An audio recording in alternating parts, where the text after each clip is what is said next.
Okay. Stone mark. For a little bit more.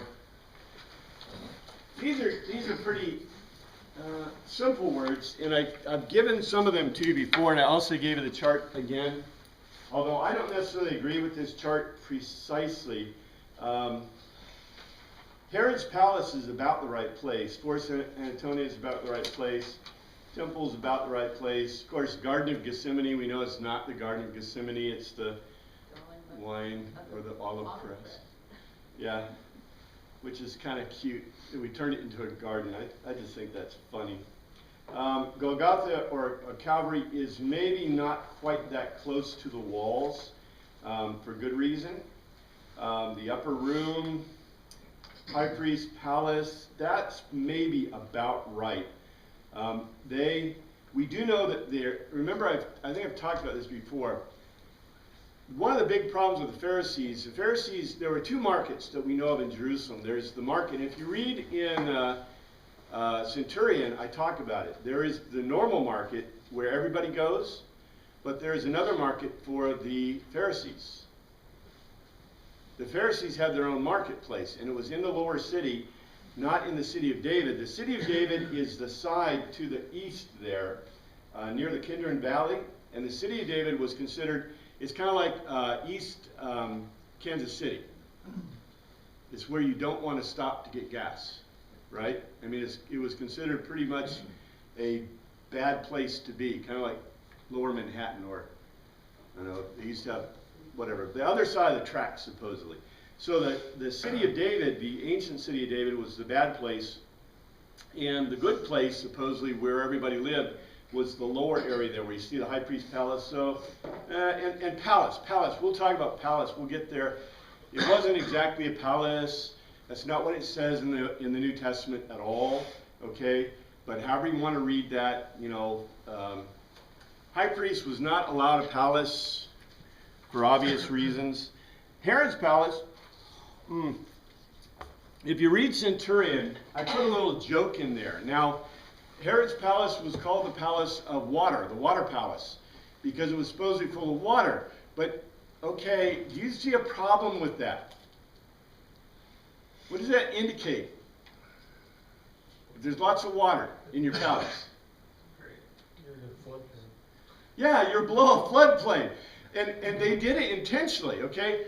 Herod's palace was, who do you think gave Herod his palace? And why did Herod have a palace? And by the way, why was Herod in Jerusalem when Jesus was crucified? I mean, maybe these are questions we should ask later, but they're on the chart, and I thought they would kind of need to talk about. Where does Herod live? I mean, where does Herod rule? Who ruled Jerusalem? Who ruled Judea? Okay, these are a tetrarch. And originally, I should have given you a map, but originally you had the Galileo, you had Tiberius. This is Tiberius. Tiberius, and this is the Galileo. Galileo, I can't spell it. Galileo, and here's Judea. Judea, and then this is kind of like this. Judea, here's Jerusalem, and here's Edom, the Edomites. And they're not Edomites anymore. I don't know who they are at this point. And this area is the Decapolis. Decapolis, and I don't know what the big name is for it, but the tetrarchs, there were 4 originally, and of all the areas, they were controlled by the sons, by Herod the Great. And then when Herod the Great died, his sons inherited them. This one was Herod. This guy was called Herod. This is Antipas. Antipas. And then this was, I don't remember who this guy was. And there was, Herod Philip or something? yeah, Philip, maybe Philip. Philip. This is Herod. Herod Antipas, Philip. And there was another one, but they were quickly overrun, done. This Herod was sent to Gaul. He was sent to Gaul. He was, what do you call it when you send him Exile. away? Exile. He was exiled to Gaul. And they didn't have French food at the time. It wasn't like bikinis on the beach. I mean, it's not a happy place, okay?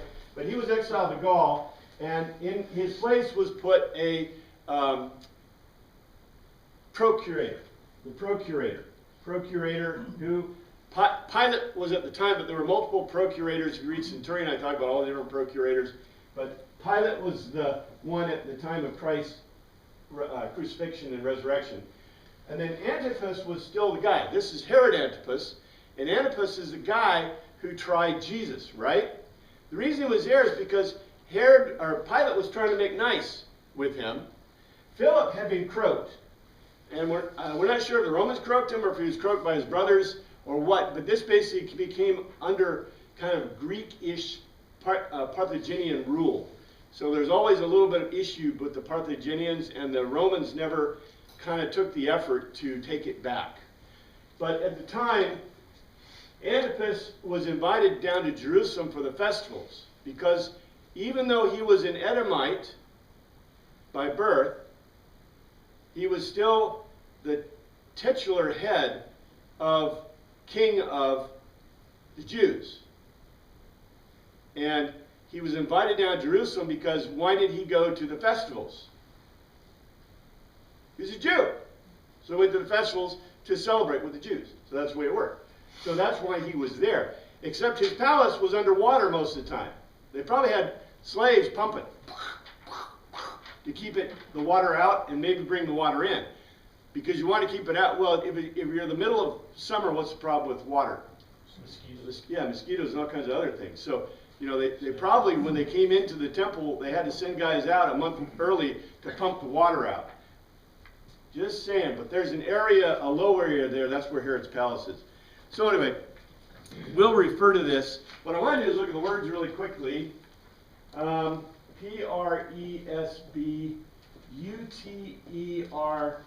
And this is going to be Presbyteron. What's really cool today is you're going to actually learn something about Greek, a little bit. Greek. Presbyteron, Grammatron, Grammatron,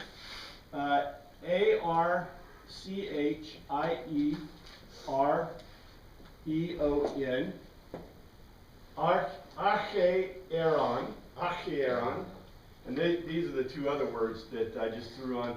This is Xulon, Zulon, and this is Machiron. Okay. O-N.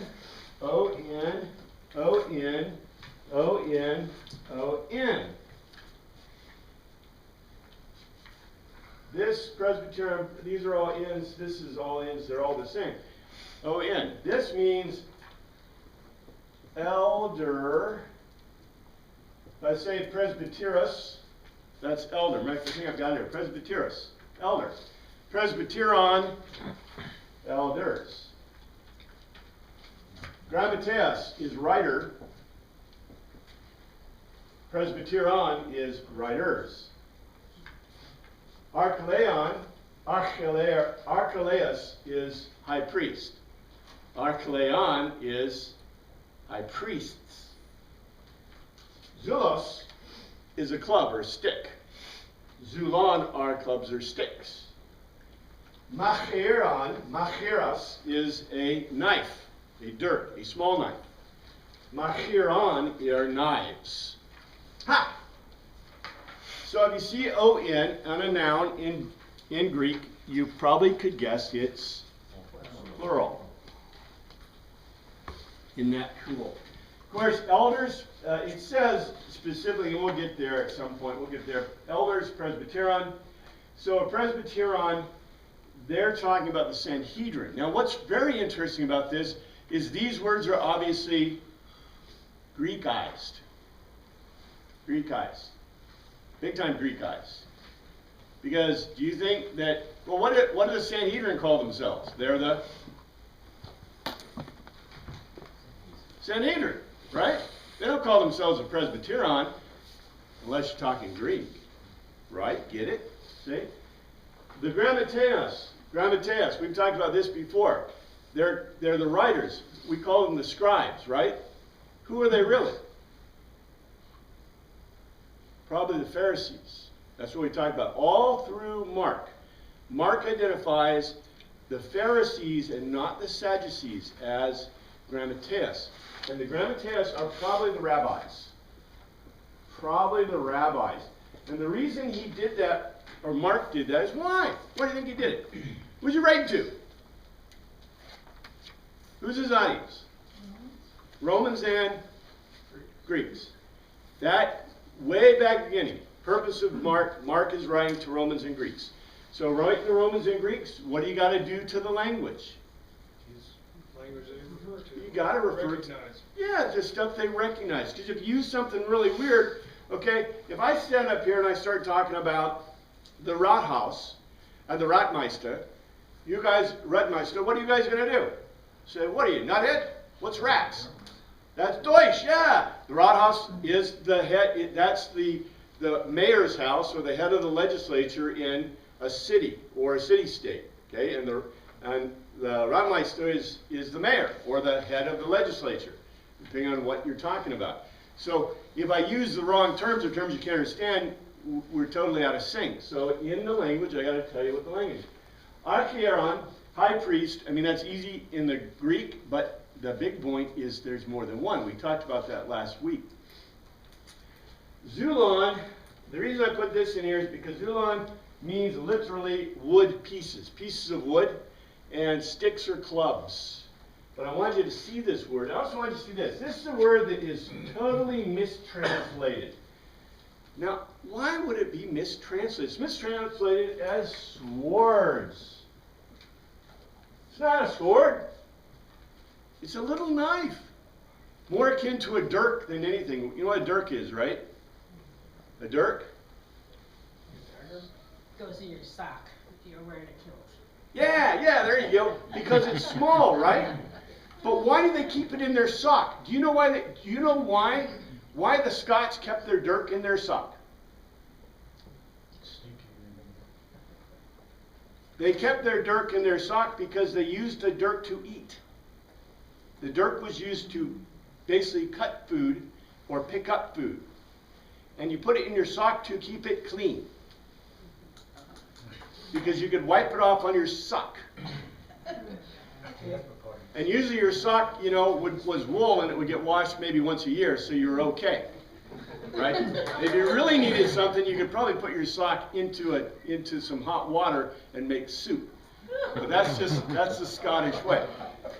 You know, you guys wear clean clothes all the time, but you realize people in the ancient world maybe had one set of clothes. And people in the world until about the 20th century or so had one set of clothing, that's it. Remember what they were always getting in Robin Hood's time? What was the big deal in Robin Hood's time? You get some gold, you get some weapons, and you get?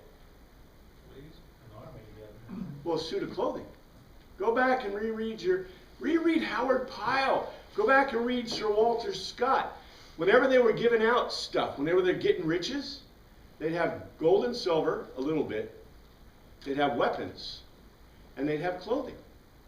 Because the average person had one set of clothes, that's it.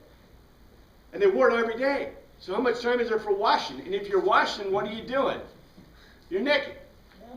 Right? So maybe you take a bath in your clothes. And of course, people in that day thought taking baths was dangerous. So anyway, let's start moving. Let's start marching. We were at 1443. Just as he was Lelo, this is Jesus. Okay, Jesus had said, Egerio, let's go, you leave. He doesn't say let's go, he says, you leave. Ingizio, here comes not my betrayer, here comes my surrender. And this, it's really interesting because this is pretty much a gross translational violation. When you turn a word from a intransitive verb to a noun that is a declarative noun. So, paradidomai, the verb itself is used intransitively, in other words, without an object, over and over again, and it is translated over and over as my betrayer or betrayer. I'll point that out to you. Just as Jesus in 43 was Lelo, Judas, one of the 12, paragiomai, came near. With him was a polis, and literally a polis, a large otulos, a large throng, armed with Macharion, with knives, and Zulon, timber, clubs. And the reason, okay, normally when you carried your stuff, okay, you either, like, everyone had a knife to eat with, right?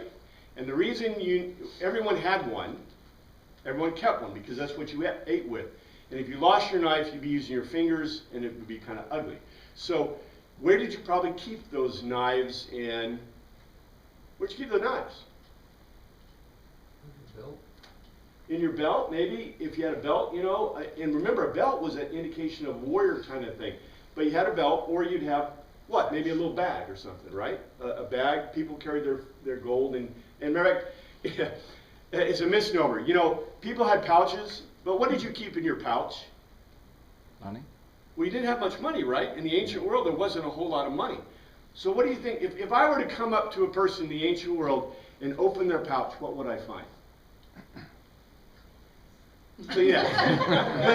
Oh, you whiz, right? No, that's the way you wipe your nose. You'd find a knife, you'd find a macaroni, you'd find a little knife for eating food, and you'd probably find food. Piece of cheese, piece of bread. That's what, if you read, go back and look at the ancient documents, in our ancient documents about the medieval times, medieval period. What do they have in their pouches? They always had food in their pouches. Always.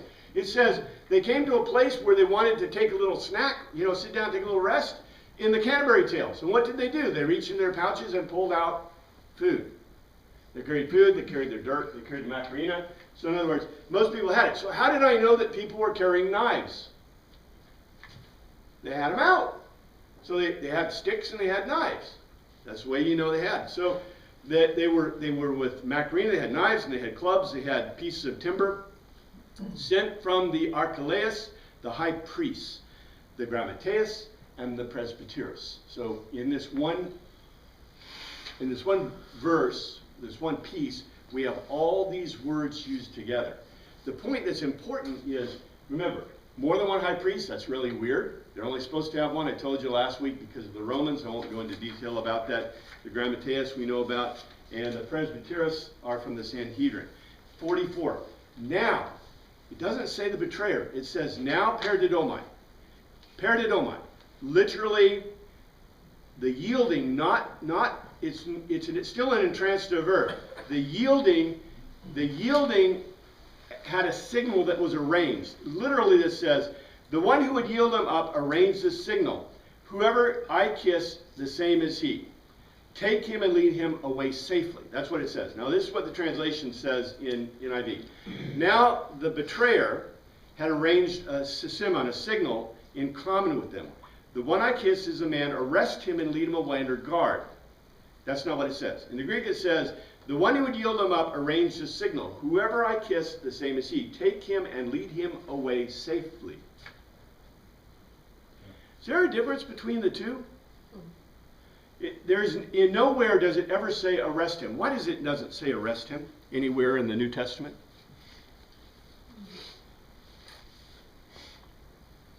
They didn't have any authority to arrest him. They had no authority to arrest him. Who had the authority to arrest? Rome. The Romans. And you know, the authority to arrest is kind of different than our view of authority to arrest. Number one, to have an authority to arrest, you got to have what? A law and a police force, right? Is there a law or a police force around here? There is law. It's Roman law. Where's the police force? Roman soldier, probably. Yeah, the Roman legion. Okay, and by the way, they did not separate forces. Like we're supposed to have separate forces. Our military, by our Constitution, is not supposed to, by the law, there's a law called the Comitatus Law, and that law says that the President of the United States cannot use the federal forces against people in the United States. So we separate it that way. Now, the state governors can use their forces, the National Guard, the militia, the organized state militias against people in the state. Wow. In the old days, there were no police. Matter of fact, did you know there were no police in America at the beginning of American Revolution, America? There were no police anywhere. Why not? Who policed? Self-monitoring. Yeah, self-policed. We don't do that anymore, do we? Interesting. We got more crime. We got more police forces than ever. We got more crime. But it is interesting, isn't it, that the King James and the NIV perpetuates an interesting falsehood, because every one of them says that they came to arrest him. What the betrayer, which he wasn't the betrayer, the one who yielded Jesus up, told them to take him away and lead him away safely. Kind of puts a little different perspective on Judas, doesn't it? A little bit. In 45, going at once to Jesus, Judas Lego, Rabbi. This is not the first time he's been called Rabbi, but it's the first time the disciples called him Rabbi. What would this indicate? Why would he call him Rabbi? He hasn't been convinced, or is no longer convinced. Who's he talking to? What is the group, the throng that is with him? Do you want to give Jesus credibility among those people? I don't think so. I think it's who the crowd is with him. The crowd that is coming with Judas are mostly Jews. They're not, okay, in this world, okay, Jesus and the disciples all obviously spoke Greek very well.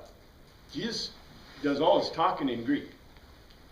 Who does not speak Greek very well? Who's the only group that doesn't speak Greek very well? The average Jew. I wouldn't say the average Jew. Who'd you say? The Pharisees are priests. No, they'll speak Greek perfectly. As a matter of fact, the poorest of the poor speak Greek really well. Who can't speak Greek very well in this culture? Romans? Not Romans. How about slaves? Now, if you're a Greek slave, you're going to speak Greek pretty good. But what kind of slaves do you think the high priest would have? Jewish slaves. What kind of slaves would the disciples have? Jewish slaves. What kind of slaves would the average person have? And by the way, slavery is endemic. You know, we can't ever forget that in the world, this world, 80% of the people are slaves. 80% of the Greeks in Athens were slaves. I don't know what they were in Jerusalem. I'm going to guess it was pretty high. I don't know if it was 80%, but you know what? If you go by other Greek cities at the time, so a large percentage of the culture and the society are not free, and we know that because in Acts, what do we have? We have synagogues actually put up in ecclesias that include many freed slaves or unfreed slaves. But freed slaves including Timothy, right? Remember? And Stephen? Just saying. Just given the fact that how many times they talk about free versus a slave throughout the New Testament. If it's talked about a lot, it's pretty commonplace. Bond servants. I mean, there's definitely some indenture.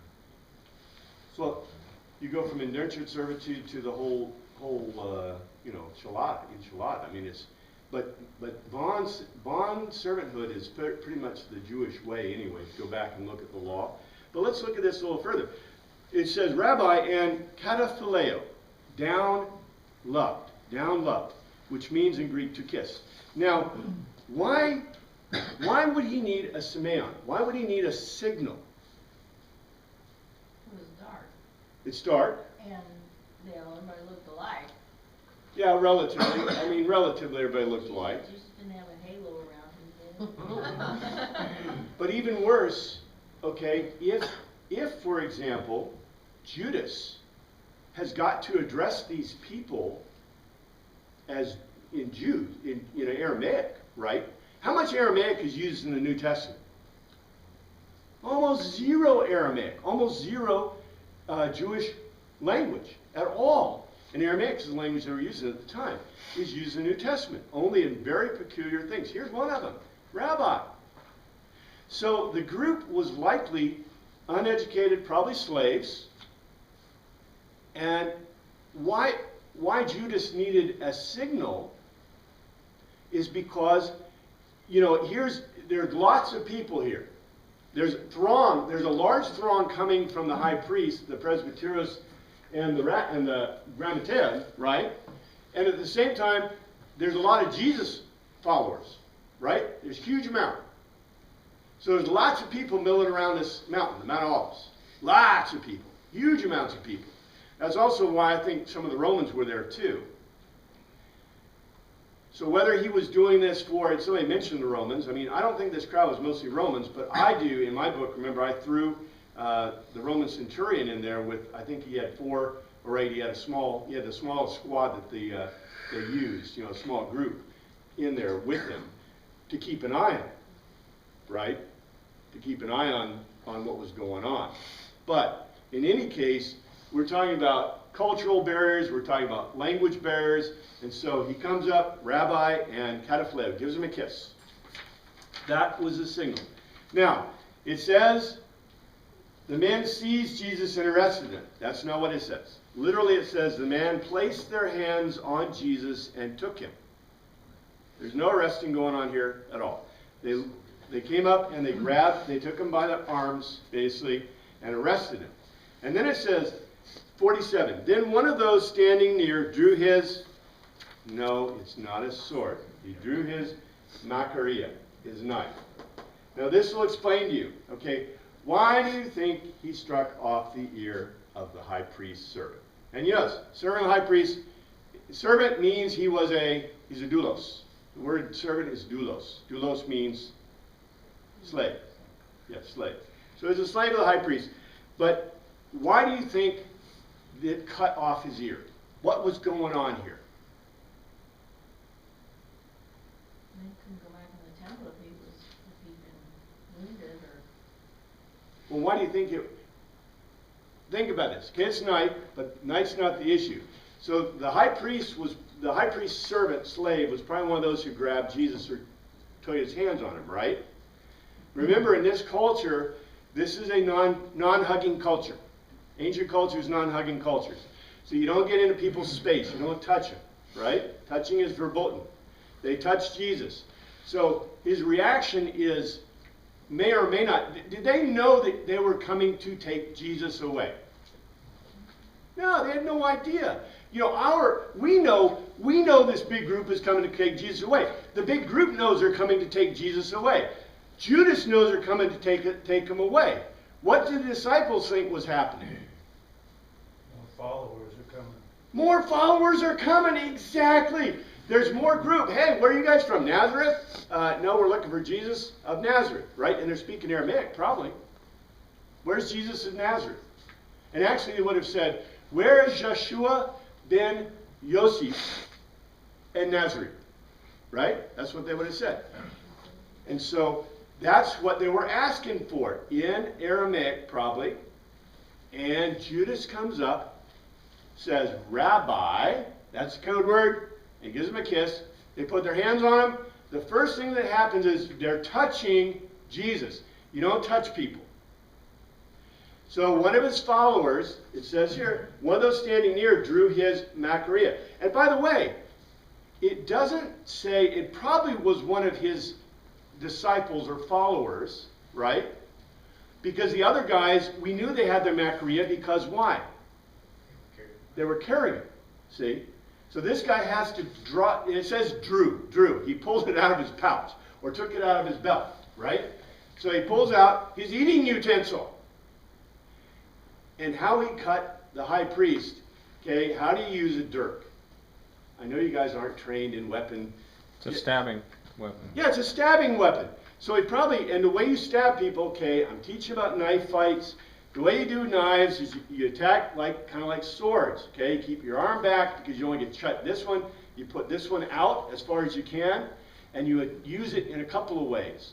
One of the ways is this way. That's not very effective. The best way is this way. If you're going at a high target like the head, You probably want to be like this or like this to attack the head. And you come down at the person with a point. So in other words, he was coming at the guy with a point. He saw the knife coming and he Ducked. He ducked. He turned his head. It probably hit him in the skull, in the side of the head, and chopped him. So that's how it came off. It wasn't aiming for his ear or anything like that. It was probably just an accidental hit. And why didn't anybody do anything about it? It's a huge crowd of people. There are people all over the place. People have knives, people don't. Now, how can you tell the good guys from the bad guys? Right, they're wearing football helmets. Some of them have football helmets that are blue, and some have football helmets that are gold. No, all their clothing looks the same. It's dark. Okay, nobody's doing anything. Who knows who got this guy? I mean, this could have been friendly fire, right? There's no clue. I gave you a little clue about maybe it was one of the disciples or one of the followers of Jesus, but you don't even know that in Mark. It's just somebody smacked the high priest. And what's very interesting about this, well, we'll see. Nothing comes about it. Anyway, in 48, it does not say, am I leading a rebellion? The word rebellion is not used anywhere in the Greek. It literally says, are you coming against a thief? Are you coming against a thief? Why would they change the words of Jesus? These are red words in your Bible, I think, if you have a red word Bible. So somebody changed the words of Jesus from, are you coming against a thief, to, am I leading a rebellion? Said Jesus. The reason is, if you're leading a rebellion, who's coming after you in the first place? Romans. The Romans, and they ain't going to be arresting you. What the Romans going to be doing is killing you. Okay? You kill leaders of rebellions, that's the way it works. I mean, it's a good plan. We do that today. It's worthwhile. Am I leading a rebellion? No, he didn't say it. Epo, said Jesus, that you have come out with me with Macharia, knives, and Zulon. This may be a irony in Greek. All right, if you're coming out to get somebody, do you carry knives and sticks? No, you don't. If you're coming out to get somebody, you carry gladius, a sword, and pila, the big sticks, the sticks, the lances or spears that the Romans used. You come out with armor. Okay, look, people are poor. These guys are slaves. They might not even be dressed as well as the disciples and followers of Jesus. I guarantee you they're not. Slaves didn't get much. In the Greek world, we know that many times slaves were around naked. They didn't have any clothes at all. Pretty cold in the winter, but I mean, that's the way it was. And most of them were house slaves. Some were house slaves, so who cares, right? So, literally, can you picture the culture? Let's picture the culture. Let's say you're a middle-class slave by a middle-class owner. If you get clothing, what kind of clothing do you think you get? Cast off. Hand-me-downs and... Yeah, whatever's left over. And who's casting off clothing? That's expensive stuff. Who do you think the first people get the clothing on? The kids, right? Remember when you were a kid and you get hand-me-downs? Look, in the ancient world, you didn't get hand-me-downs. You got daddy's hand-me-downs and mommy's hand-me-downs because that's all there was. And so they got them down. And then, every kid got their hand-me-downs until, hey, Abigail the slave got hers, right? Abigail the slave got the last of the, and it was probably cut down to fit, right? So how do you think that looks, right? I mean, G-strings.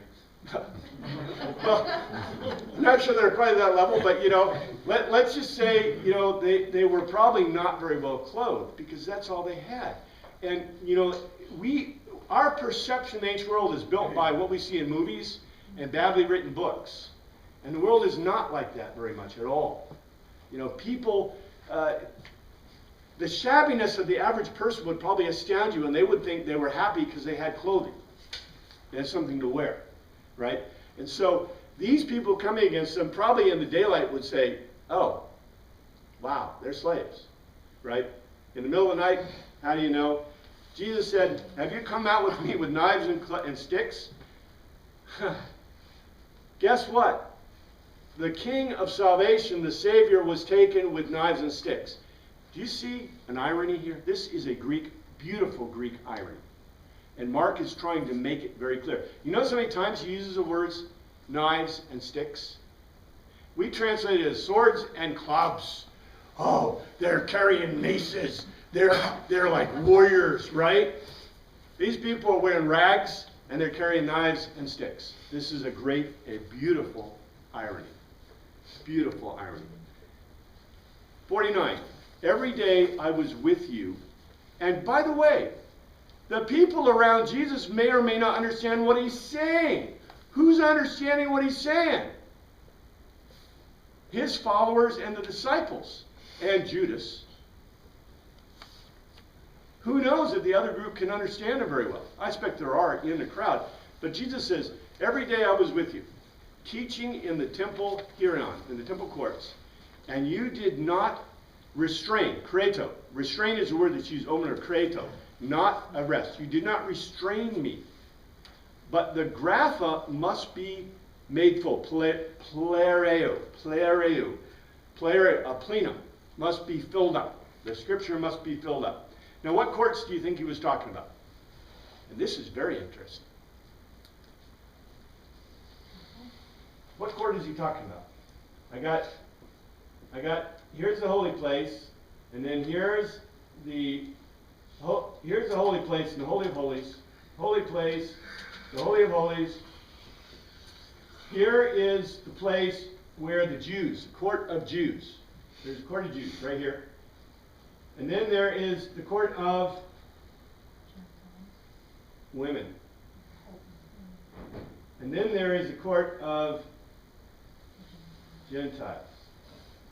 But didn't they have a bunch of sort of places where he would teach, like a colonnade or something, and where he would teach? The Mezzocline is here, as far as we know. Non-Jews could not cross the Mezzocline. Jewish women could enter into the Mezzocline in that area, and then Jewish men could enter into the area where the sacrifices were done, and that was the area of the temple court. And this is the colonnades you're talking about. The colonnades may have been here, but the Mezzocline was here. The Mezzocline was, as far as we know, a low wall. It may have been colonnaded, but we're not sure because of the archaeological records. But the colonnades were here, and that was the court of Gentiles. What's very interesting is, okay, you can take from it what you want, but it seems like to me here, Jesus is telling them that I was in which court? Which court do you think? And if he was teaching, which court would he have to have been in, pretty much? What did you do in this court? Sacrifice. You sacrificed. What did you do in this court? You ate. This is where you ate. This is where the women were. This is where you brought the meat and you cooked it and you ate it together with your family and your wife. Only Jews could come in there. So Jesus is probably talking about where everybody could be. There was no teaching going on. There's eating going on here. And if you're teaching, what are people saying? Get out of my face, hand me a beer, right? They're eating. It's like tailgating. In here, they're like, this is sacrifice, and plus, the average person couldn't get in there. If the slaves came, if they were Jewish slaves, then they could enter maybe the courts if they were taken with them, right? But if they weren't Jewish slaves, or they were ambiguous, or weren't Jews, and by the way, is that breaking the law? If you go back and look at the material I gave you about Peter, especially back in Acts, what does it say?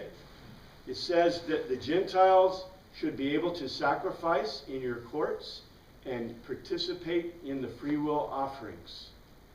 Remember that? It says it over and over again.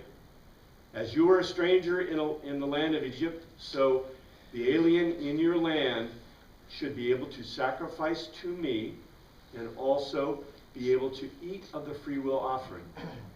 And guess what? They locked him out. So I'm going to guess, I would bet you, since it says I was teaching in the temple courts, in the courts, Heraion, so it means he was teaching in all the courts. So he could have been in all of them, but I bet you $10 he was in the court of Gentiles most of the time. That's where he's hanging. And by the way, who would have hurt him? These guys would have hurt him. They were probably hanging. And then it says 50. Then everyone, aphemi, everyone sent forth. We use the word deserted, but everyone sent forth, and phugeo ran away. Everyone ran away. And by the way, this in itself was probably the most tragic thing to Jesus, because Jesus the whole time was praying that what? But they didn't deserve to be scattered. They would not. And actually, remember in Jeremiah, I think it's Jeremiah, it said they all would be scattered, but willowed. You know, winnowed, the good would be winnowed. So he was hoping they would come back. He knew they were going to desert him, and this is what happened. Here it is. This is a beautiful logos to telos. We just got the telos. This is the telos of this section. Everyone deserted and fled.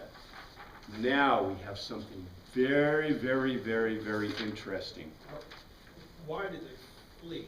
If it was slaves and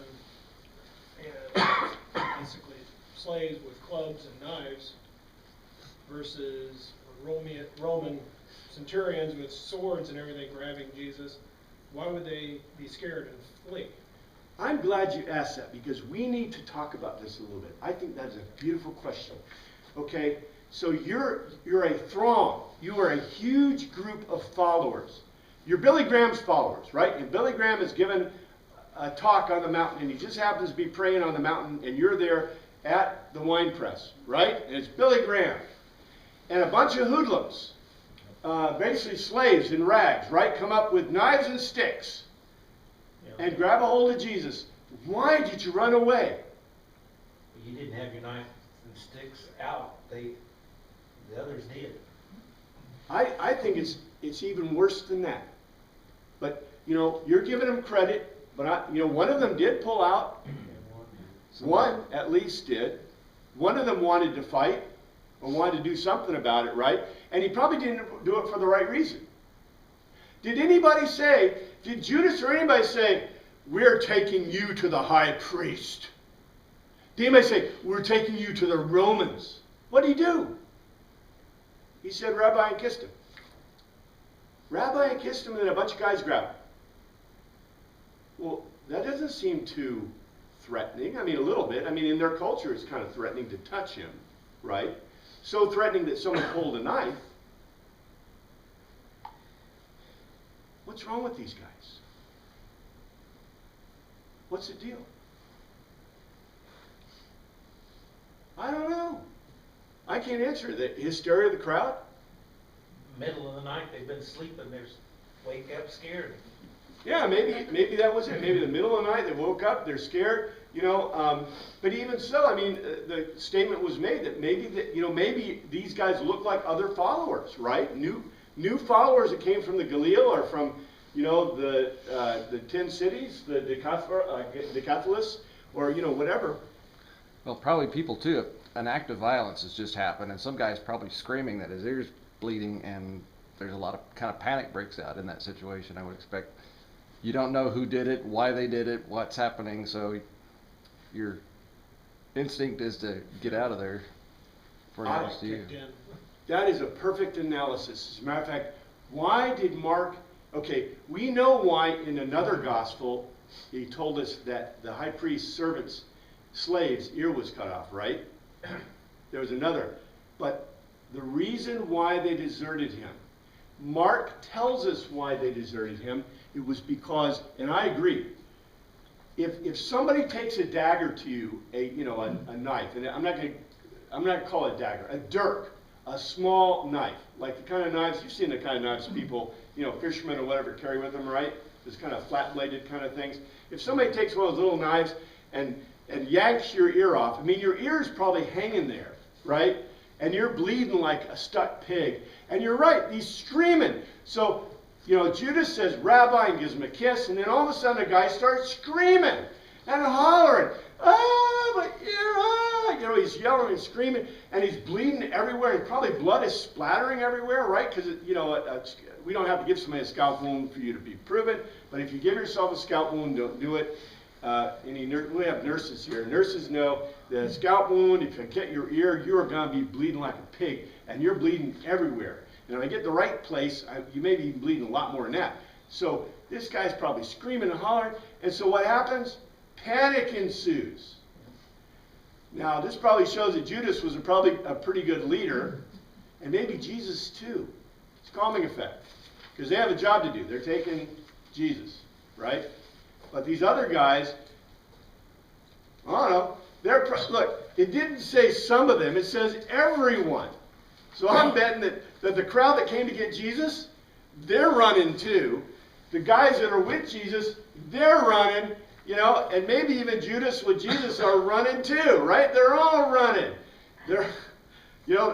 Maybe the fact that they were holding on. Now, Judas is holding on for dear life because he wants his money and he wants his stuff. And also, it's interesting because he said, to take him safely. That's what the Greek says, safely. So I think Judas was really wanted Jesus to be safely taken. I'm not sure he knew what was going to happen totally, understood what was totally the perspective of what was going on. But I think, yeah, blood, screaming, things going on, and everybody scattered.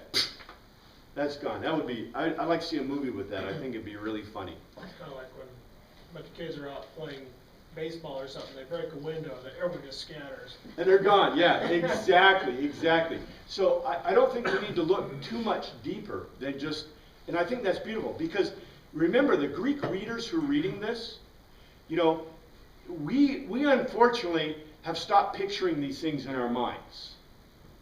When it says that the high priest's ear was cut off, for some reason we see an antiseptic, chop, and it's hanging, and his ear's off. Oh, my goodness, the ear is off. We don't seem to remember that when people get their ears chopped off, that other things happen, like screaming and hollering and bleeding. You see what I'm saying? Maybe, like I said, maybe there should be a movie. I don't know. I never saw the whatever of the Christ that what's his name did. So I don't know if they had that in there with screaming and hollering and chopping.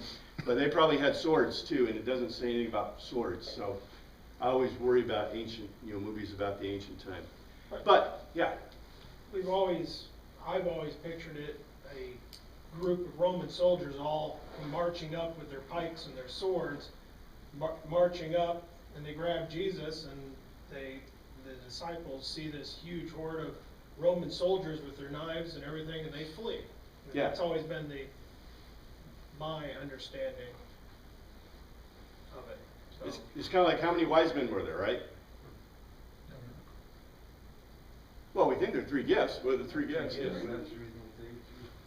You were talking a little bit about this group coming in with their darts and their sticks, and there may be a misunderstanding of why they were there. But I mean, wouldn't that be kind of unusual to have people walking around with their knives out? Yep. I mean, what signal does that give? Yeah, well, I talked about that before, and I agree with you. That's the way even in Mark, you knew that they were up to no good. But that's why also in my book, I had the Roman soldiers go with them. Following to make sure they didn't get into mischief. Right. And I wish I'd written it. What I did is I used another account when I wrote it in my book. I didn't use Mark's account. I think Mark's account is more visceral, and it's probably more true to what happened in the sense of the order or disorder. And I think the reason is because Mark was in the middle of it, and that's what we'll see in a second, where the other disciples, I think, were further away. And let's say there were some Roman legionnaires that were coming up the hill with them. Or I think the temple guard came. The temple guard came with the servants and slaves and with the Roman guards, with the Romans, right? And I think they came up on one side, down the pass. And the other guys were just kind of slinking up through the trees. So I think when this was observed by Mark or Peter, probably Mark was there, then when they saw it happen, then all he saw was this group of slaves, jump near Jesus, right? And the aftermath of that, and then everybody scatters. But I do think there was other things happening out on the other side of the crowd that they didn't notice. You gonna say something? I was just thinking too, if there's Romans there and this violent breaks out in the crowd, people are worried about how the Romans are gonna respond to that. Yeah. Probably a little bit too, so. That's kind of why, you know, in my picture of the world that I put in Centurion, I saw the Romans just going up, and they're observers, right? They're not going to get involved unless something really, you know, if something really happens. If something starts happening, you know, the Romans are going to get involved. You know what happens when the Romans get involved? Somebody's gonna die. Somebody's going to die. It is not a happy situation. Don't ask the Romans in unless you want somebody to die. I mean, it's kind of like the U.S. military, right? Don't ask the special forces in if you don't want somebody to get hurt and something to get destroyed. It's just like a bad idea, right? You know, I guess you ask the FBI in. Don't ask the CIA. I guess they blast people away nowadays. Well, But if you look at it from the writer's technique, he follows with this guy who was, people tried to grab him and he ran away. So that's sort of like a single instance why the guys ran away, because they were trying to grab them. yeah, well, this is kind of unique, and let's look at this. This is beautiful. 51. A young man, and the reason it says young man is the word in Greek is neniskos. A neniskos is a person who has not achieved adulthood. Now, when do you think you achieved adulthood in Greek thought?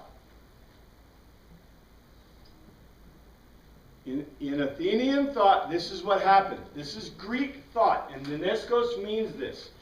Okay, if you're a free man, free Grecian, okay, in Athens, and this applies in degrees to the others, Thebes and Sparta and all the other city-states. But when you were, I believe it was 15 or 18 or whatever, you went into the military. You were conscripted into their military. You had to be in their military. You stayed in the military until you were 30. When you were 30, they'll let you out of the military. They only took the youngest, and if you did not serve in the military, you could not be a citizen, and you could not retain your free-man status, and you could not become an adult. After you were 30, you could then marry, and you could also get a job, or you could, you know, a trade or a craft or whatever, enter politics.